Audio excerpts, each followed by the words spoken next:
Tiba di Makassar, Menteri Pertanian Syahrul Yassin Limpo langsung menuju Taman Makam Pahlawan Panaikang untuk berziarah ke makam ayahnya, HM Yassin Limpo. Mantan Gubernur Sulawesi Selatan 2 periode ini juga berziarah ke makam adiknya, Ihsan Yassin Limpo, serta putranya, Rindra Sujiwo Syahrul, di pekuburan Islam Panaikang yang letaknya bersebelahan dengan Taman Makam Pahlawan Panaikang. Kunjungan Syahrul Yassin Limpo kali ini merupakan kunjungan perdananya sebagai Menteri Pertanian, usai dilantik dan melalui prosesi serah terima jabatan. Usai melakukan ziarah ke makam keluarga, Syahrul Yassin Limpo akan menuju ke kediaman ibundanya, Nurhayati Yassin Limpo, di Jalan Haji Bau, Makassar.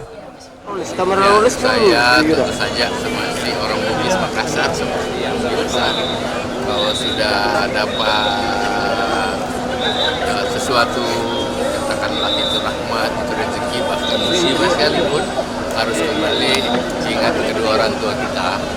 Oleh karena itu setelah saya dilantik, saya memang menazarkan untuk ketemu ibu saya hari ini, dan kemudian karena ayah saya, pada saudara saya dan